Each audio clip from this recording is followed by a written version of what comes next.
Son, and of the Holy Spirit. Amen. Amen. Make yourselves comfortable.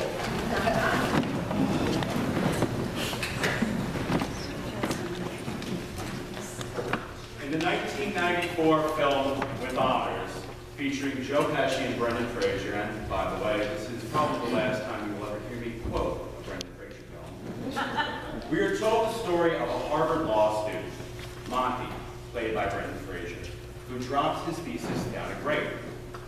When he goes down to the basement, he discovers that a homeless man named Simon Wilder, played by Joe Pesci, has discovered it. Simon agrees to give Monty back his paper at the rate of $1 day's room and board per page. Monty thus has to live with this squatter until every last page of his paper is returned to him. And here our story begins. Monty, being a Harvard student, has a natural feeling of superiority with regards to Simon. After all, Simon is a bum. What does he know about being successful? What can he possibly know about life? Monty doesn't believe he has anything to learn from this man. He only tolerates him to get back his thesis. But this changes. As Monty begins to learn from Simon, his notions of success in life begin to change, as does his superior attitude. Simon makes Monty rethink his entire world, asking provoking questions that make Monty think for himself rather than thinking what he has been told to think. In today's gospel, we read about how some people responded to Jesus calling himself the bread of life. They are astonished and offended. They think they know him. Is this not Jesus, the son of Joseph, whose father and mother we know, they asked? They think they know everything there is to know about him. His family probably even had a reputation, as Mary was pregnant before she ever married Joseph. So they thought they knew her and Joseph as well. So they are offended that someone can claim to be so important when they already think they have him figured out. This is like Monty, who is offended that a bum, even a Harvard bum, would presume to educate him. After all, Simon is a bum. Doesn't Monty already know everything he needs to know about the man? Simon doesn't have money or power or fame. He is homeless and an obvious failure in life. Why on earth should Monty listen to him? Why on earth should the people listen to Jesus, the lowly son of a carpenter? They should listen, and we should listen, because the gifts of God are not always as obvious as we would like them to be. We listen to the words of Jesus 2,000 years after he died. The lowly son of a carpenter changed the world in which we live. His words of wisdom and compassion inspire us still to this day, when what passes for common sense dictated that people should turn their backs on Jesus.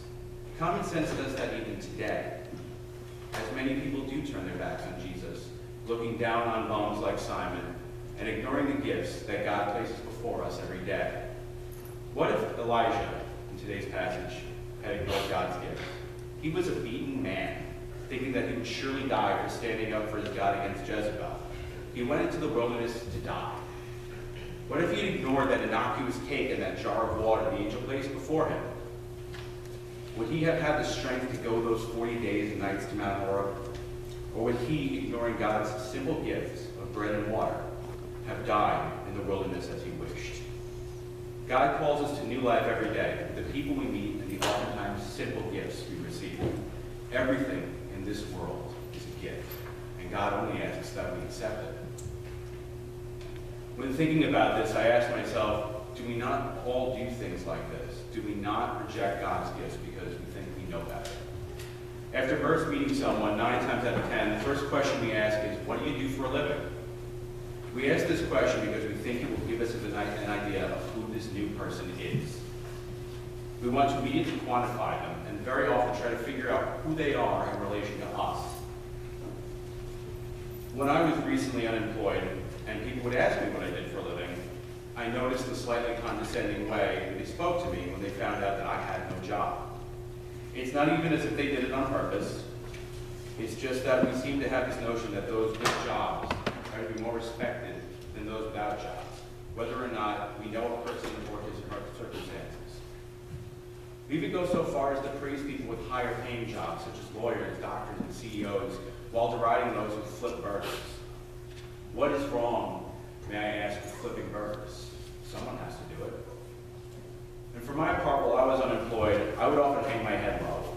I felt like I was less than the people who had jobs, who had careers, who were, by our modern definition of the word, successes.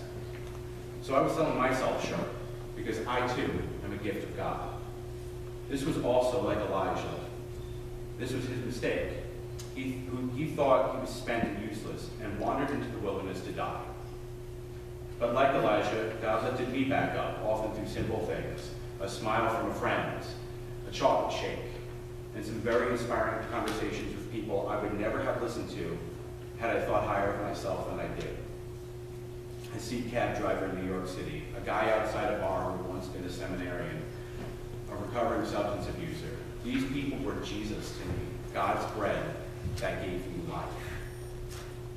Paul speaks directly to this in his letter to the Ephesians. He says, "Let no evil talk come out of your mouths, but only what is useful for building up, as there is need." People need us to be God's gifts. We need to build each other up. He also says, "Put away from you all bitterness and wrath, and anger and wrangling and slander, together with all malice, and be kind to one another." Do we not often see people looking to tear others down, especially those we would like to see think are beneath us? People say things like, "Did you see the way that new temp was dressed today?" Or, "Oh my God, I have to tell you about that smelly homeless guy I saw on the way to work." That kind of talk certainly builds no one up, as Paul would suggest we should do. And we are very clearly denying God's gift to us by disregarding those people. Monty learned that a bum had a lot more to offer him than he ever expected. The world learned that Jesus, son of a carpenter, was also the Son of God, the bread of life, and a gift we very much needed. Can we today acknowledge that those around us are God's gifts to us?